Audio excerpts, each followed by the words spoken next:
तो आइए दोस्तों, स्वागत है आप सभी का अपने YouTube चैनल ग्रोइंग माइंड्स पर।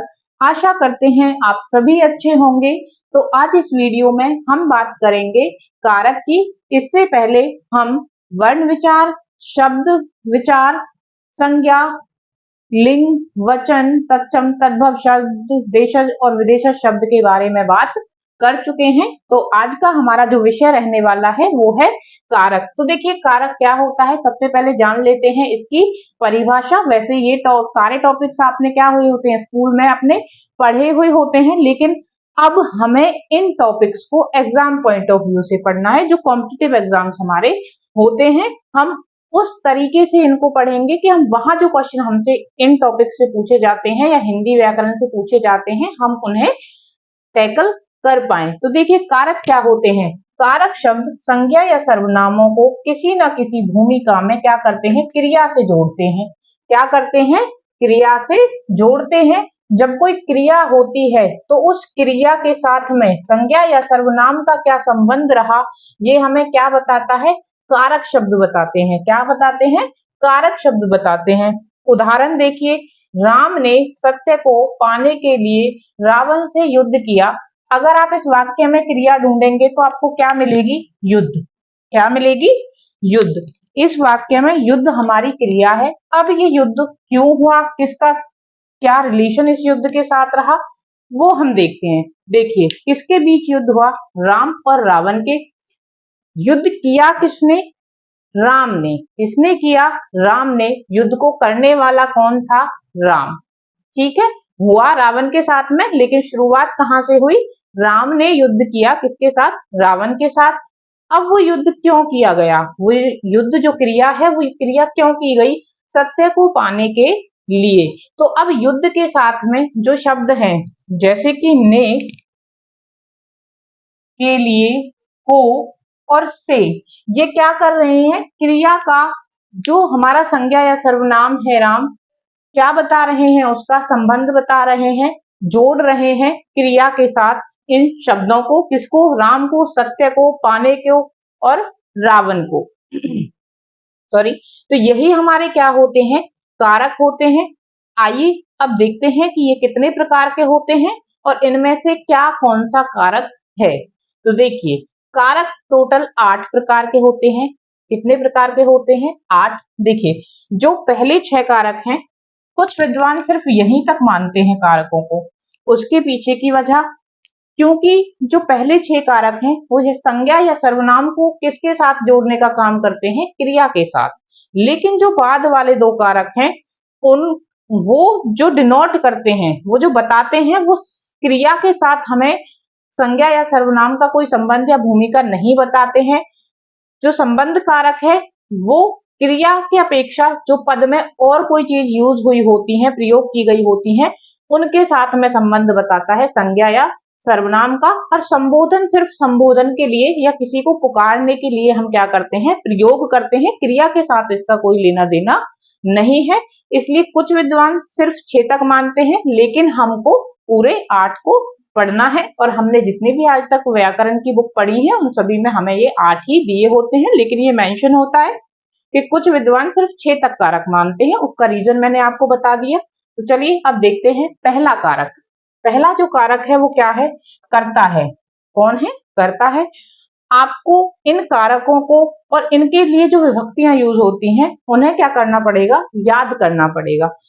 देखिए याद कैसे करते हैं, इसका शुरू से ही जब हम स्कूल में भी पढ़ते हैं तब भी हमें यही तरीका बताया जाता है, और यही तरीका इसका बेस्ट है कि हम इनको इनके साथ में बार बार बोलकर याद कर लेते हैं। जैसे कर्ता ने, कर्म को, करण से, संप्रदान के लिए, ए वास्ते, अपादान से, अधिकरण में, पर, संबंध कारक का, के, की, रा, रे, री, संबोधन हे, अरे, ओ, अरी। तो इस तरह से बोल के बार बार रिवाइज करके आपने इन्हें याद कर लेना है। अब देखिए इन्हें डिटेल में पढ़ते हैं। पहला कारक है कर्ता।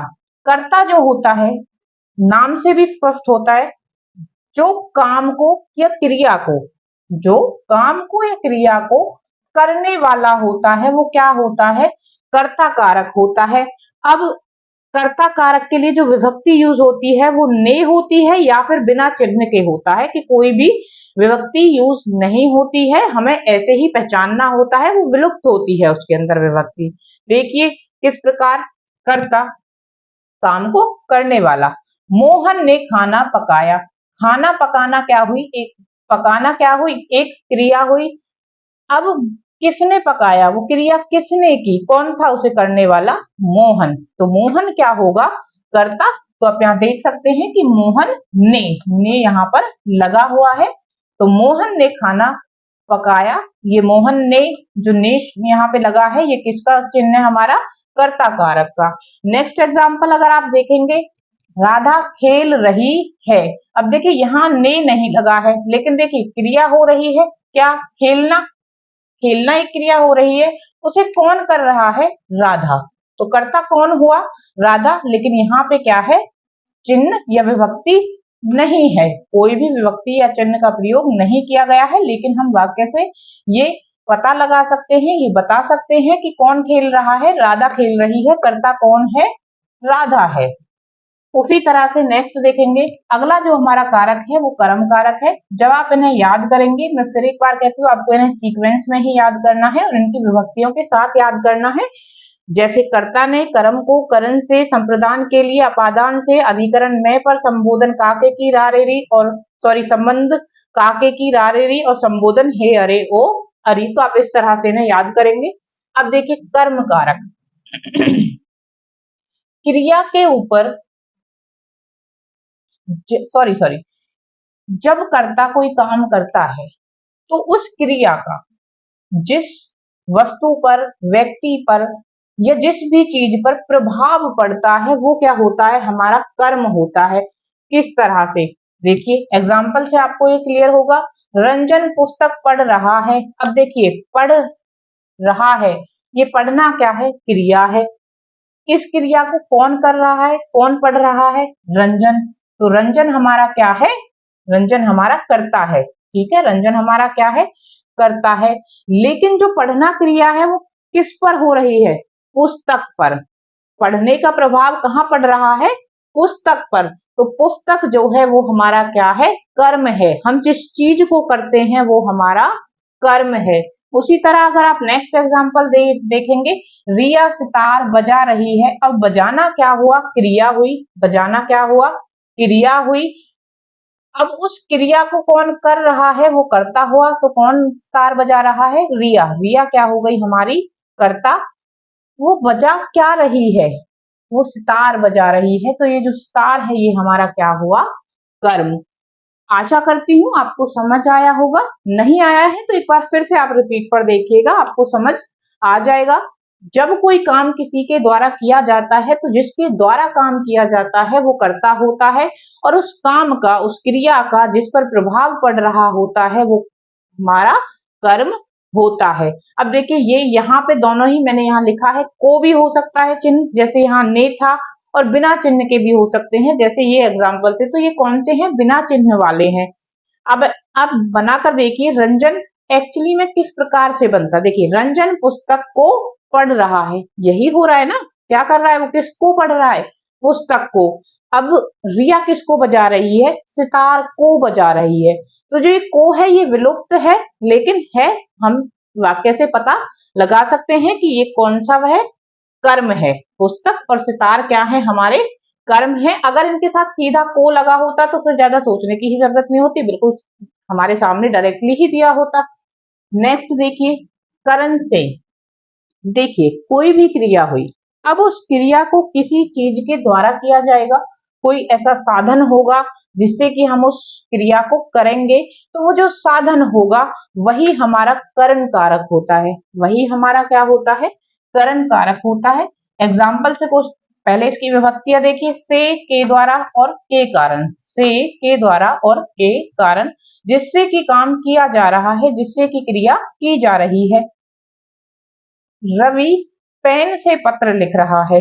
रवि पेन से पत्र लिख रहा है, तो पत्र किससे लिखा जा रहा है, पेन से। किससे, पेन से। तो पेन क्या है, हमारा करण कारक है, और यहाँ विभक्ति से इसकी लगी हुई है। नेक्स्ट एग्जाम्पल जब आप देखेंगे, मोहिनी चाकू से सब्जी काट रही है। किससे सब्जी काटी जा रही है? चाकू से। तो वो साधन क्या है जिससे कि सब्जी काटी जा रही है? चाकू। तो यहाँ पर चाकू और पेन हमारे क्या होंगे? करण कारक होंगे और इसके साथ में से इसकी विभक्ति भी लगी हुई है। यहाँ के से के स्थान पर के द्वारा या के कारण भी आपको लिखा मिल सकता है। यहाँ तक समझ आया? अब देखिए, इसी में हम अपने पिछले दो जो हमने कारक पढ़े उनको ढूंढते हैं। हम ढूंढ पा रहे हैं या नहीं, आप देखिए एक बार। देखिए, रवि पेन से पत्र लिख रहा है। क्रिया यहाँ पर क्या हो रही है? लिखना। अब वो क्रिया किस पर हो रही है? पत्र पर। उस क्रिया को कर कौन रहा है? रवि। तो जो कर रहा है वो कर्ता, वो क्रिया जिस पर हो रही है पत्र वो हमारा कर्म, और वो क्रिया जिससे हो रही है वो हमारा करण कारक होता है। नेक्स्ट देखिए, संप्रदान कारक। संप्रदान की विभक्तियां हैं के लिए, के वास्ते और को।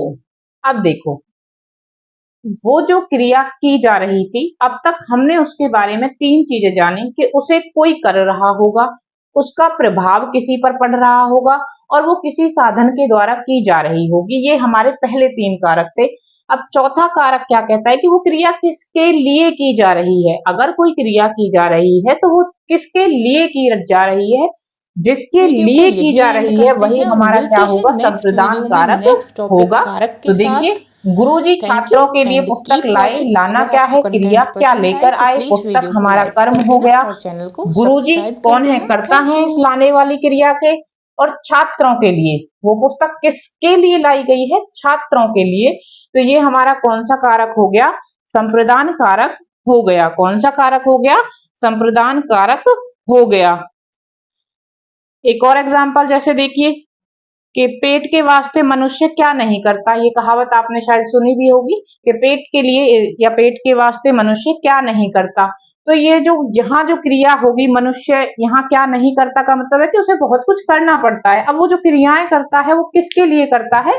पेट के लिए, खाने के लिए। तो ये पेट के लिए या खाने के लिए हमारा क्या होगा? संप्रदान कारक होगा। 4 तक हम कंप्लीट कर चुके हैं। नेक्स्ट देखिए, अपादान। अब अपादान का जो कारक चिन्ह है वो से है, लेकिन ये किसका सूचक है? पृथकता का, अलगाव का, किसी की किसी के साथ दूरी का, कि कोई चीज दूसरे से क्या हो रही है? क्रिया के होने की वजह से दूर हो रही है। ठीक है। अब देखिए, एक और चीज यहाँ पे मेंशन करती हूँ कि जब हमने करण पढ़ा तो भी क्या थी? विभक्ति से थी। अपादान पढ़ा तो भी विभक्ति क्या थी? से थी। कई बार बच्चे एग्जाम में ज्यादा फोकस नहीं देते हैं और से आने पर या तो अपादान में करण लगा के आ जाते हैं या करण में अपादान लगा के आ जाते हैं। तो ऐसी गलती नहीं करनी है। और आप किस तरह करण और अपादान में फर्क कर सकते हैं वो मैं ये आपके जब 8 पूरे हो जाएंगे तो मैं इनका फर्क आपको बताऊंगी। उसी तरह जिस तरह करण और अपादान में हमें सेम लगते हैं और थोड़ा ध्यान से पहचानना पड़ता है, कर्म और संप्रदान में भी होता है। क्योंकि देखिए, एक यहाँ भी है को विभक्ति और को इसकी भी विभक्ति है। तो ये दोनों टॉपिक मैं आपको थोड़ी देर बाद समझाऊंगी। आगे बढ़ते हैं, देखते हैं अपने अपादान कारक को। देखिए, सीधा एग्जाम्पल से समझने की कोशिश करते हैं। देखिए, एग्जाम्पल के जरिए जब हम समझते हैं तो चीजें हमारे अच्छे से दिमाग में फिट होती हैं। झरने पहाड़ों से निकलते हैं। झरने क्या करते हैं? पहाड़ों से निकलते हैं। देखिए, जब किसी पहाड़ से कोई झरना नीचे गिरेगा तो वो पहाड़ से क्या होगा? अलग होगा, दूरी आएगी ना, क्योंकि वो गिर रहा है उससे नीचे। तो झरने पहाड़ों से निकलते हैं, वो वहां से निकल रहे हैं तो पहाड़ से क्या हो रहे हैं?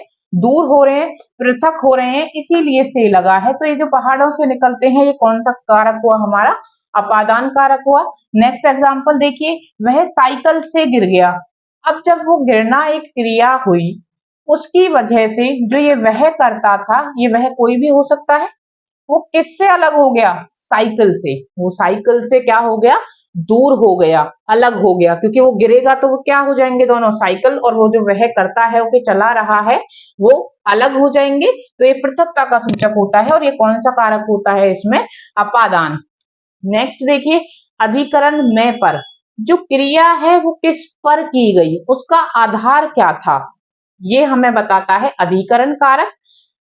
देखिए, इसके दो विभक्तियां हैं, मैं और पर। ये ना ने नी, इनमें कंफ्यूज मत होइएगा, ये संबंध कारक की हैं। ओके, तो मैं और पर इसकी विभक्तियां हैं। देखिए, शेर वन में रहता है। जो शेर है वो कहाँ रहता है, उसकी जो रहना एक क्रिया है वो कहाँ पे हो रही है, वन में। तो शेर कहाँ रहता है, वन में रहता है। चलो घर की छत पर बैठे, कहाँ बैठना है, घर की छत पर। जो बैठना एक क्रिया है वो कहाँ पे होगी, घर की छत पर। तो देखिए दोनों विभक्तियां यूज की हुई है, मैं और पर। तो ये हमारा कौन सा कारक हुआ, अधिकरण कारक। कौन सा कारक हुआ, अधिकरण। नेक्स्ट देखते हैं संबंध कारक। जैसा कि नाम से ही बता रहा है कि ये क्या बताएगा, कोई संबंध बताएगा। अब ये क्रिया के साथ संज्ञा या सर्वनामों का संबंध नहीं बताएगा, किसी और पद के साथ संज्ञा या सर्वनाम का क्या बताएगा, संबंध बताएगा। उदाहरण के लिए उसके वचनों पर ध्यान दें। अब देखिए यहाँ बैठने की बात थी, एक क्रिया होनी थी, वो किस पर बैठकर होनी थी, छत पर बैठकर। तो कौन सा था, अधिकरण था। अब यहाँ पर आया है, ठीक है, तो यहाँ इस चीज पर मत जाना। ये जो उसके साथ के लगा है, ये यहां से डिफाइन होता है। का, के, की, रा, रे, री, ना, ने, नी। उसके वचनों पर ध्यान दो। किस चीज पर ध्यान देना है, वचनों पर। किसके, उसके। जो कोई भी बोल रहा है या जिसके बारे में ये बात हो रही है, उसके हमें किस पर ध्यान देना है, वचनों पर। अब वचन क्या, उसके जो वचन है वो कोई क्रिया तो नहीं है, ठीक है। बोलना एक क्रिया होगी, लेकिन उसके जो वचन है वो क्रिया नहीं है, और ये क्रिया के साथ में संबंध नहीं दिखा रहा है। तो ये कैसा हुआ, संबंध कारक हुआ। इसकी जो विभक्तियां होती हैं वो का, के, की, रा, रे, री, ना, ने, नी होती हैं। नेक्स्ट देखिए, लास्ट है संबोधन है। हम संज्ञा या सर्वनाम को जिस तरह से बुलाते हैं, जिन शब्दों का प्रयोग करते हैं आम बोलचाल की भाषा में, वो हमारे संबोधन कारक होते हैं। जैसे कि हे, अरे, ओ, अरी। एग्जाम्पल आप दे सकते हैं, अरे भाई इधर आओ। तो ये जो अरे है, ये शब्द क्या है, हमारा संबोधन है। हम उसे बुला रहे हैं, उसे बुलाने के लिए इस शब्द का क्या कर रहे हैं, प्रयोग कर रहे हैं। तो ये शब्द जो होते हैं, हे, अरे, ओ, अरी, संबोधन कारक होते हैं। ये काफी आसान होता है पहचानना, क्योंकि बिल्कुल क्या है, अलग है। तो आशा करती हूँ कि ये 8 कारक आपको समझ आए होंगे। अब थोड़ी सी हम बात कर लेते हैं जो आपस में कंफ्यूजिंग पेयर हैं, जैसे कि कर्म और संप्रदान कारक का, अपादान और करण कारक का, उन्हें और डिस्कस करते हैं। देखिए इन दोनों के बीच का फर्क जानते हैं। पहला कंफ्यूजिंग पेयर है कर्म कारक और संप्रदान कारक का। एग्जाम्पल से ही समझेंगे, वहीं से आपको समझ आएगा। देखिए, सोहन ने भिखारी को डांटा। अब किसे डांटा गया, भिखारी को। किसे डांटा गया, भिखारी को। सेकंड एग्जाम्पल है, सोहन ने भिखारी को भोजन दिया। अब यहाँ डांटा किसे, भिखारी को। भोजन भी किसे दिया, भिखारी को। लेकिन अब डांट किसी के लिए तो नहीं दी जा सकती, या किसी के वास्ते तो डांट दी नहीं जा सकती, ऐसी चीज तो डांट है नहीं। लेकिन भोजन क्या है, भोजन अगर हम किसी को दे रहे हैं तो उसके खाने के लिए दे रहे हैं, उसके लिए दे रहे हैं, क्योंकि हमें पता है कि वो उसकी नीड है। तो यहाँ जो भोजन देना क्रिया है वो क्या की जा रही है, भिखारी के लिए की जा रही है। तो ये कौन सा कारक हुआ, संप्रदान कारक, और ये कौन सा हुआ, कर्म कारक। उसी तरह देखिए कर्ण कारक और अपादान कारक। रवि गाड़ी से दिल्ली गया। अब एक क्रिया हुई जाना। अब वो जाना क्रिया किससे हुई है, गाड़ी से हुई है। तो ये गाड़ी से हमारा यहाँ पे क्या है, एक साधन है। क्या है, हमारा साधन है। और साधन क्या होता है, करण कारक होता है। लेकिन जब हम दूसरा एग्जाम्पल देखेंगे, रवि गाड़ी से गिर गया। अब जो ये गिरना क्रिया हुई, इससे क्या हुआ, रवि और जो गाड़ी थी उनके बीच में क्या आ गई, पृथकता आ गई। क्योंकि जब वो गाड़ी से गिरा होगा तो क्या हो गया होगा, गाड़ी से दूर हो गया होगा। तो जो वाक्य इस तरह दूर, अलगाव या पृथकता की सेंस देते हैं, मीनिंग देते हैं, वो कैसे होते हैं, अपादान कारक होते हैं। और जहां क्रिया को किसी साधन के द्वारा किया जाना दिखाया गया हो, वहां कौन सा कारक होता है, करण कारक होता है। आई होप आपको यहाँ तक ये समझ आया होगा। हमारा करण कारक, सॉरी, हमारा कारक वाला जो टॉपिक है वो यहीं पे खत्म होता है। नेक्स्ट वीडियो में हम देखेंगे स्त्रीलिंग, पुल्लिंग, एक वचन और बहुवचन के कुछ ऐसे शब्द जो कि थोड़े ट्रिकी होते हैं, जिनको चेंज करने के जो तरीके होते हैं वो थोड़े से अलग होते हैं, और जहां से एग्जाम में क्वेश्चंस पूछे जाने की संभावना थोड़ी सी ज्यादा होती है, या फिर ये कह लीजिए कि हमारे ऐसे क्वेश्चनों में अटकने की, उन्हें गलत करने की संभावना ज्यादा होती है। ऐसे कुछ क्वेश्चंस को, वर्ड्स को हम डिस्कस करेंगे नेक्स्ट वीडियो में। तो तब तक के लिए अपना ध्यान रखिएगा। मिलते हैं नेक्स्ट वीडियो में।